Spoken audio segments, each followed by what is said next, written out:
자, 여러분은 기도에 대해서 어떻게 알고 있습니까? 여러분은 바른 기도를 드리고 있다고 생각하고 있습니까? 여러분은 기도할 때에 어떤 내용을 가지고 기도하고 있습니까? 여러분은 기도에 대해서 구체적으로 배워본 그런 경험이 있습니까?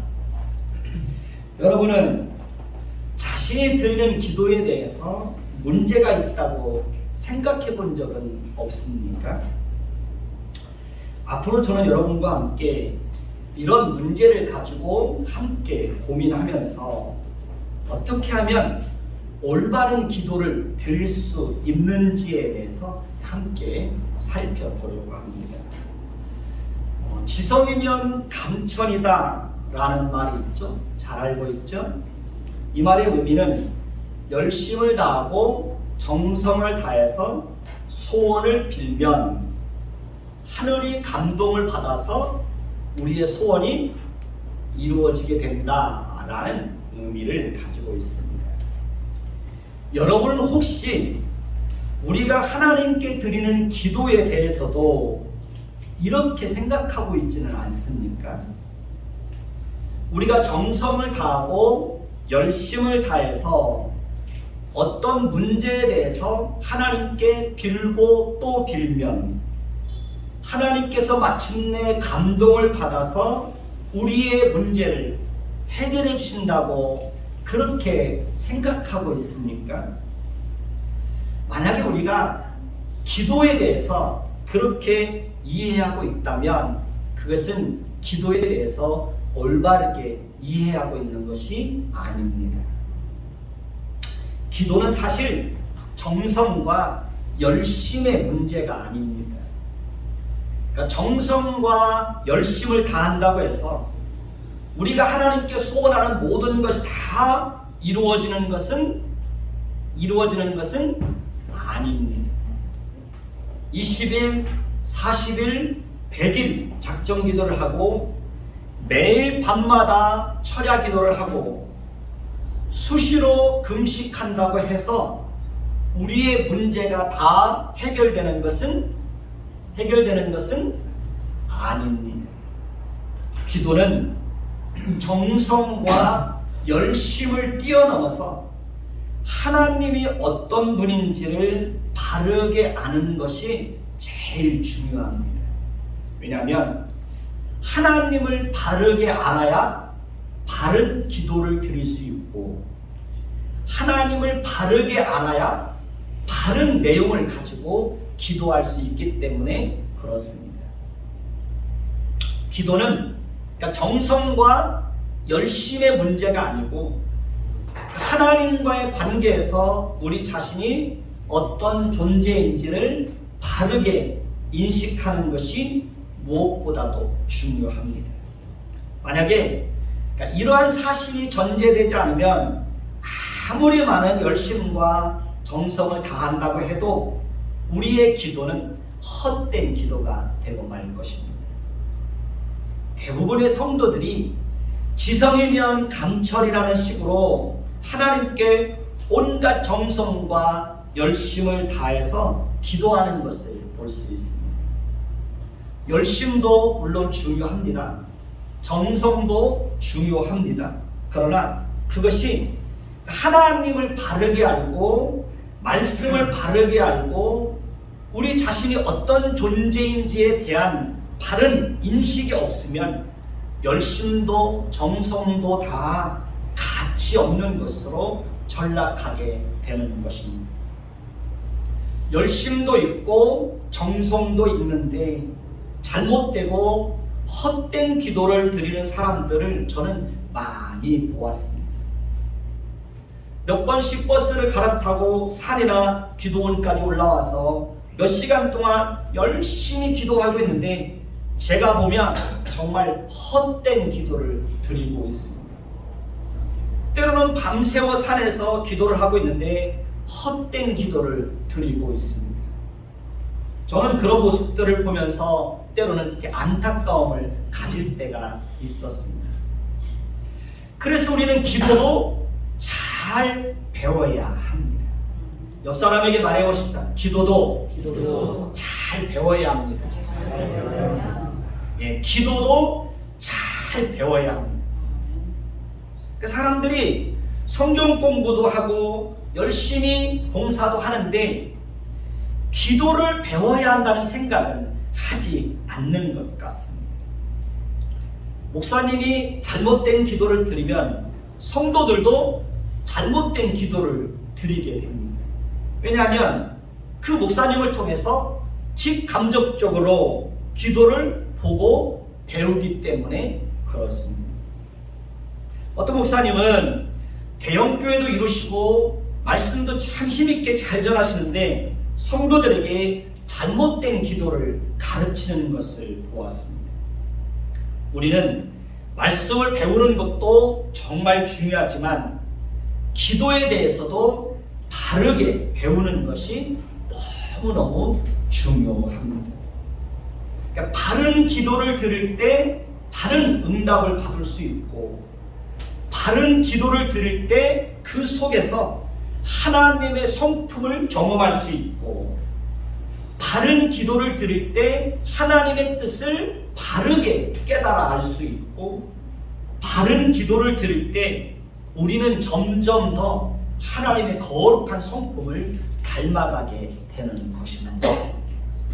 우리가 어떻게 하면 점점 더 거룩해지고 하나님의 성품을 풍성하게 닮아갈 수 있을까요?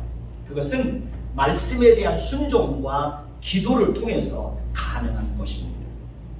그러니까 기도를 열심히 한다고 해서 하나님의 거룩한 성품을 풍성하게 닮아가는 것이 아닙니다. 그러니까 하나님 앞에서 바른 기도를 드리고 기도를 통해서 하나님의 거룩한 성품을 대면할 때 우리는 비로소 점점 더 하나님의 성품을 닮아가게 되는 것입니다. 여러분은 기도하기 전에 어떻게 기도할까? 어떤 내용을 가지고 기도할까? 라는 문제에 대해서 진지하게 고민하고 또 그런 문제에 대해서 하나님 앞에 질문해 본 적이 있습니까? 아니면 어떤 내용을 가지고 기도할 것인지에 대한 별다른 고민과 질문이 없이 그냥 습관을 쫓아서 반복적으로 잘못된 기도의 습관을 되풀이하고 있지는 않습니까? 저는 매번 기도할 때마다 이렇게 기도를 시작합니다. 하나님, 오늘도 제가 어떻게 기도해야 될지 알려주세요. 어떤 내용을 가지고 기도해야 될지 알게 해주세요. 기도를 가르쳐 주세요. 마음을 쏟으면서 기도할 수 있도록 은혜를 주세요. 믿음으로 기도할 수 있도록 도와주세요. 제 생각대로 기도하지 않도록 도와주세요. 제 욕심대로 기도하지 않도록 도와주세요. 하나님의 때를 기다릴 수 있는 믿음을 가지고 기도할 수 있도록 도와주세요. 여러분도 기도하기 전에 항상 이렇게 기도를 시작하셨으면 좋겠습니다. 하나님, 오늘도 내가 어떻게 기도해야 할까요? 하나님, 오늘도 내가 어떤 내용을 가지고 기도해야 할까요? 그렇게 하나님의 인도하심을 구하며 기도하게 되면 하나님께서 우리의 기도를 인도해 주시고 무엇을 구해야 될지 알게 하시고 우리의 마음을 감동시켜서 때로는 탄식하며 기도하게 하시는 것을 경험할 수 있습니다. 때로는 정말 내가 전혀 의도하지 않았는데 어떤 문제를 가지고 기도하는데 눈물과 감사와 탄식의 기도를 드릴 때가 있습니다. 저는 기도하면서 그런 경험을 참 많이 했습니다. 그리고 눈물과 감사와 탄식의 기도를 드렸을 때마다 하나님께서 반드시 놀라운 평안과 기쁨을 주시고 응답해 주시는 것을 경험할 수 있었습니다. 여러분들의 기도가 너무 습관적으로 이루어지고 있는 것은 아닙니까? 기도에 대한 내용과 고민과 하나님께 대한 질문이 없이 너무 같은 말을 반복적으로 또 기도하고 있지는 않습니까? 기도의 태도와 내용에 대한 고민이나 반성이 없이 잘못된 기도의 습관을 반복하고 있지는 않습니까? 만약에 우리가 교회에 대해서 기도를 해야 한다면 어떤 내용을 가지고 기도해야 되는지 고민하면서 하나님께 질문해야 됩니다. 하나님, 내가 교회를 위해서 어떤 내용을 가지고 기도해야 할까요? 우리 자신을 위해서 기도할 때도 하나님, 내가 내 자신을 위해서 어떤 내용을 가지고 기도해야 할까요? 우리 자신의 장래를 위해서 기도할 때도 어떤 내용을 가지고 기도해야 될까요? 하나님께 질문해야 됩니다. 우리 자녀들을 위해서 기도할 때도 하나님, 내가 어떤 내용을 가지고 자녀들을 위해서 기도해야 할까요? 교회와 우리 자신과 성도들과 자녀들을 위해서 기도하다 보면 정말 무슨 내용을 가지고 기도해야 하는지에 대해서 너무 막막하고 절망적일 때가 있습니까? 없습니까? 그럴 때가 있습니다. 저도 교회가 너무너무 어렵고 힘들 때는 하나님께서 어떻게 교회를 위해서 기도해야 될지 알지 못해서 하나님께 이런 기도를 드렸던 적도 있습니다. 하나님, 제가 어떻게 해야 될지 모르겠습니다. 제가 어떻게 한 걸음을 옮겨내야 될지 모르겠습니다. 하나님, 제가 한 걸음만 어떻게 옮겨놓을 수 있도록 하나님 알려주세요. 그렇게 기도하면서 하나님 앞에 그 문제를 가지고 정말 절박하게 기도했던 적이 있습니다. 하나님, 제가 어떻게 해야 될지 한 걸음만 옮길 수 있도록 도와주세요. 제 걸음을 한 걸음만 옮겨주세요. 얼마나 절박했으면 제가 10걸음도 아니고 하나님 한 걸음만 어떻게 옮길 수 있도록 도와주세요. 얼마나 절박했으면 제가 그런 기도를 드렸겠습니까?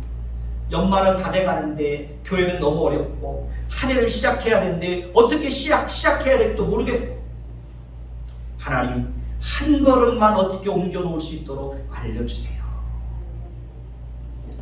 제가 그 문제를 가지고 하나님 앞에 절박하게 기도했을 때 하나님은 한 걸음이 아니라 여러 달 동안 제가 어디를 향하여서 어떤 목표를 향하여서 달려가야 될 것인지 하나님께서 알려주셨던 적이 있습니다. 나는 한 걸음을 구했는데 하나님은 여러 달 동안 내가 어디를 바라보고 가야 될지를 알게 해주셨던 적이 있습니다. 사람들은 성경 공부에는 관심이 있는데 기도하는 법을 배우는 일에는 별로 관심이 없는 것처럼 보입니다. 그리고 기도에 대해서 고민하지도 않습니다.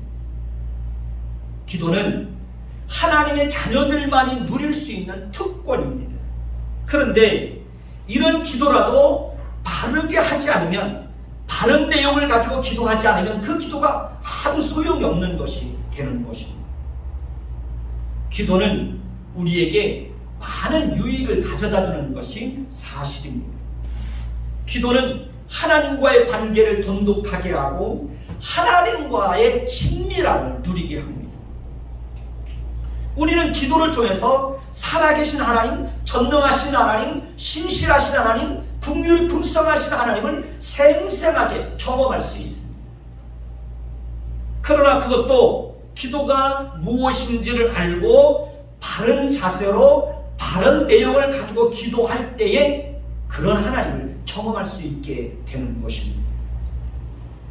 한국의 많은 성도들은 참으로 열심히 기도합니다. 정말 좋은 일이고 바람직한 일입니다. 새벽 기도회가 있는 나라는 한국밖에 없다고 그럽니다. 한국 교회의 부흥이 새벽 기도에서 시작되었다고 많은 분들은 그렇게 인정하고 있습니다. 새벽에 모이는 것도 부족해서 또 심야 기도회도 모입니다. 금요일마다 모여서 또 저녁 기도회를 합니다. 또 기도원에도 열심히 다니면서 기도하시는 분들도 있습니다. 모이면 기도하고, 헤어질 때 기도하고, 성도의 가정을 방문하면 기도하고, 심지어 운전할 때도 기도합니다. 그러니까 기도가 생활화되어 있는 성도들이 많이 있습니다. 그것은 물론 좋은 일이고 장려할 만한 일이라고 생각을 합니다. 그런데 이렇게 기도에 많은 관심을 가지고 있고 실제로 기도를 많이 하는 사람이라고 할지라도 기도가 무엇인지 하나님의 말씀에서 배우고 또 그 배운 것에 따라서 자기의 기도 생활을 돌아보거나 반성하지 않는 경향이 너무 많이 있다는 것입니다. 교회에 나오는 사람들도 특별히 기도에 대해서 배우려고 하지 않습니다. 그러니까 기도를 배우는 일에 별로 관심이 없습니다. 어떻게 하면 바른 기도를 드릴 수 있는지에 대해서 고민하지 않습니다. 어떤 내용을 가지고 기도해야 되는지에 대해서도 고민하지 않습니다. 대신에 기도하는 시간과 기도하는 행위 그 자체에만 가치를 부여하는 경우들이 많이 있습니다. 기도를 단지 어떤 어려운 문제가 발생했을 때 그 문제를 해결해 주시기를 바라며 애절하게 호소하는 것쯤으로 이해하고 생각하는 사람들이 많이 있습니다. 만약에 우리가 기도에 대해서 그렇게 이해하고 있다면 우리는 기도에 대해서 올바른 이해를 가지고 있는 것이 아닙니다. 마태복음 6장 5절에서 13절에는 예수님께서 기도가 무엇인지에 대해서 잘 가르쳐주고 있습니다. 예수님은 잘못된 기도가 무엇인지에 대해서도 가르쳐주고 있습니다.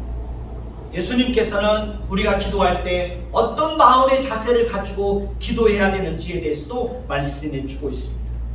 예수님은 우리가 기도할 때 어떤 내용을 가지고 기도해야 하는지에 대해서도 잘 가르쳐주고 있습니다.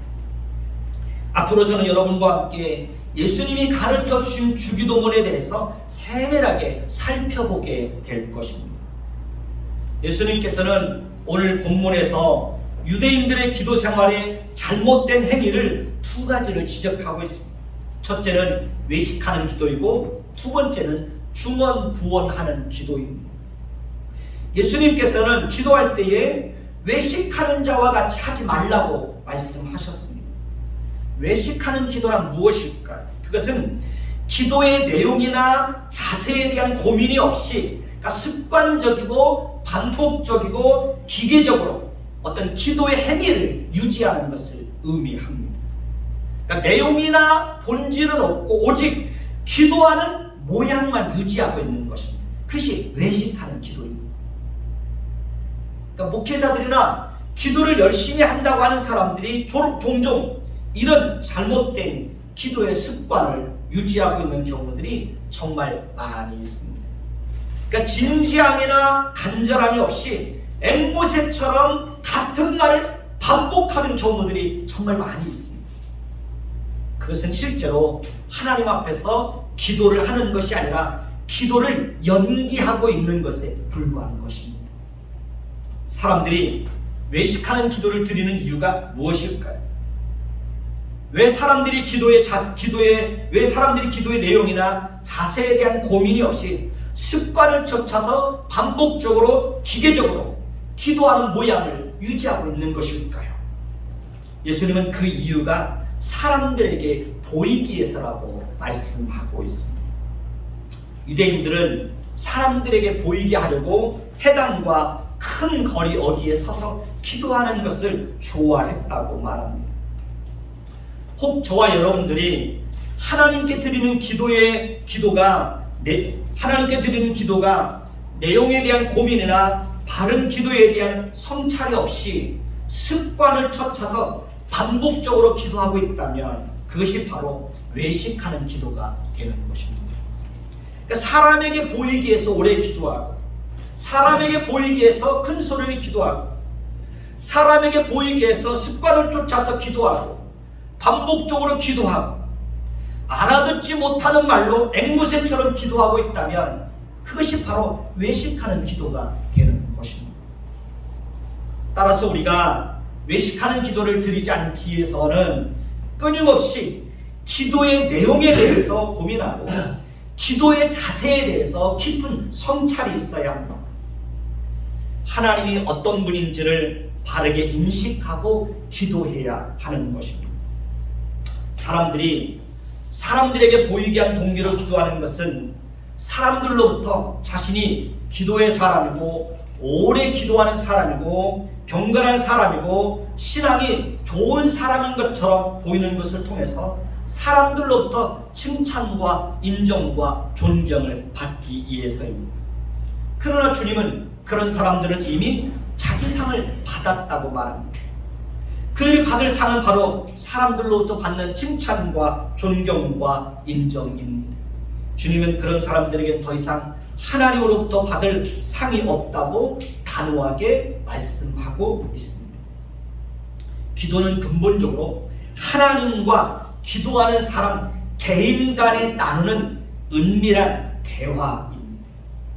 기도는 하나님과 기도하는 당사자와의 관계가 중요한 것이지 그 둘 사이에 다른 어떤 존재도 개입하지 않아요. 더욱이 기도는 하나님께 자기의 기도를 들어달라고 간청하는 것입니다. 그렇기 때문에 기도는 사람이 듣는 것이 중요한 것이 아니라 누가 듣는 것이 중요한 겁니까? 하나님이 듣는 것이 중요한 것입니다. 하나님이 듣지 않으면 우리의 기도는 가치 없는 것이 되고 맙니다. 그런 의미에서 사람에게 보이기 위한 동기로 하는 기도는 아무런 가치가 없는 것이다 라고 주님은 말씀하고 있는 것입니다.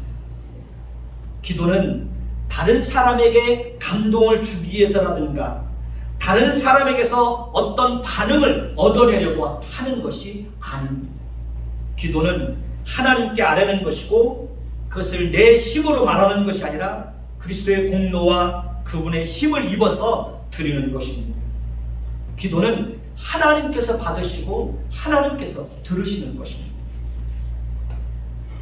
그러니까 아무리 많은 사람이 듣고 감동을 받는다고 해도 하나님이 듣지 않으시거나 기도하는 사람이 하나님보다 다른 사람을 의식하면서 기도하는 것은 그것은 기도가 아닙니다. 예수님께서는 우리가 외식하는 자와 같이 되지 않고 사람에게 보이기 위한 동기에서 기도하는 그런 잘못에 빠지지 않게 하기 위해서 어떻게 해야 될지에 대해서 분명하게 말씀하셨습니다. 오늘 말씀 6절을 보면 너는 기도할 때에 내 골방에 들어가 문을 닫고 은밀한 중에 계신 내 아버지께 기도하라. 은밀한 중에 보시는 내 아버지께서 갚으시리라 라고 말씀하고 있습니다. 왜 예수님께서 기도할 때 내 골방에 들어가 문을 닫고 기도하라고 말씀하신 것입니까? 그 이유는 사람에게 보이기 위한 동기에서 기도하지 않도록 하시기 위해서입니다. 기도는 오직 은밀한 중에 보시는 하나님 앞에서만 하라는 겁니다. 그러면 은밀한 중에 보시는 하나님께서 갚아주신다고 말씀하고 있습니다. 그렇습니다. 기도는 오직 하나님 앞에서 하나님만 들으시도록 그렇게 하라는 겁니다. 목회자가 대표로 기도할 수 있습니다. 장로님이나 집사님이 성도들을 위해서 대표 기도를 할 수 있습니다. 우리가 모여서 합심 기도를 할 수 있습니다. 우리가 때로는 큰 소리로 기도할 수 있습니다. 그러나 그때에도 우리는 사람들에게 감동을 주기 위해서 기도하는 것이 아니라 하나님만 들으시도록 하나님 앞에서 기도하라는 겁니다.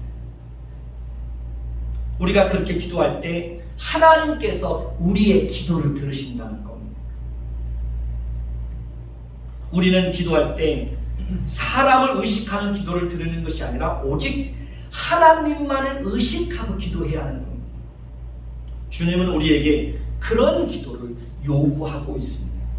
그러나 기도하다 보면 하나님 앞에서 하나님만 듣도록 기도하기보다는 사람에게 감동을 주기 위해서 사람에게 잘 보이기 위해서 그렇게 기도할 때가 우리는 종종 있습니다.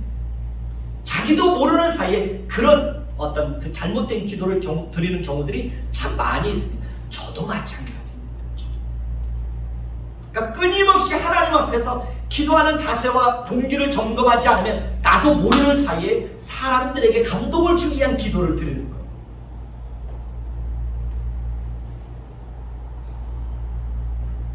두 번째로 예수님은 중언부언하는 기도는 잘못된 것이라고 분명하게 말씀하셨습니다. 중언부언이란 의미 없고 쓸데없는 말을 계속해서 반복하는 것입니다. 우상을 숭배하는 자들이 그렇게 기도합니다. 왜냐하면 그들은 말을 많이 해야 자기들이 섬기는 신이 들으신다고 생각하기 때문에 그렇습니다. 예수님은 우리에게 이방인과 같이 중언부언하는 기도를 드리지 말라고 분명하게 말씀하고 있습니다. 그리고 그들의 행위를 본받지도 말라고 말씀하십니다. 하나님은 우리가 구하기 전에 우리에게 있어야 할 것을 다 아시는 분이라고 말씀을 하고 있습니다. 그러나 성경에서 이렇게 중언부언하는 기도를 드리지 말라고 분명하게 말씀하고 있음에도 불구하고 또 많은 사람들이 보면 중언부언하는 기도를 드리고 있습니다. 쓸데없고 의미 없는 말을 반복해서 기도하는 사람들을 종종 볼 수 있습니다. 특히 기도원에 가면 산에 가서 기도하는 사람들을 보면 그런 기도를 하고 있습니다. 하나님은 우리가 구하기 전에 우리에게 무엇이 필요한지를 다 아신다는 것입니다.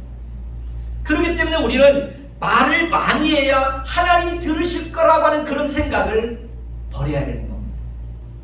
우리가 은밀한 가운데서 보시는 하나님 앞에서 은밀하게 기도하면 하나님은 반드시 우리의 기도에 성실하게 응답해 주시는 것을 경험할 수 있을 것입니다. 다음 주부터는 예수님께서 가르쳐 주신 주기도문에 대해서 상세하게 살펴보게 될 것입니다. 저는 여러분들이 바른 기도를 배워서 바르게 기도하고 바른 내용을 가지고 기도하는 것을 통해서 하나님의 뜻을 바르게 알고 하나님의 성품을 풍성하게 경험하고 살아계신 하나님을 생생하게 경험할 수 있게 되기를 예수님의 이름으로 축원해 드리겠습니다. 그러니까 기도하는 것만큼 변할 수 있고 기도하는 것만큼 하나님을 경험할 수 있습니다. 기도는 생명과도 같은 것입니다. 기도는 호흡과도 같은 것입니다. 기도가 없으면 우리는 태어났지만 말을 하지 못하는 어린아이와 같은 그런 수준에 머물러 있는 것입니다. 예배와 말씀과 기도와 봉사는 항상 함께 가야 되는 것입니다. 그런데 기도가 없으면 한쪽 날개가 꺾이는 것과 같아서 건강한 신앙생활을 할 수가 없는 것입니다. 기도가 없으면 신앙생활이 깊어질 수가 없습니다. 기도가 없으면 믿음이 깊어질 수가 없습니다. 그래서 저는 여러분들이 기도를 잘 배워서 바른 기도를 드림으로 인하여 하나님을 더 깊이 만나고 여러분들이 더 성숙해지고 그렇게 성숙한 또 하나님의 사람들로 기도를 통해서 늘 하나님과 친하게 지내고 하나님과 친밀하고 늘 그렇게 하나님을 가까이 하는 저와 여러분들이 되시기를 예수님의 이름으로 축원해 드리겠습니다. 아멘.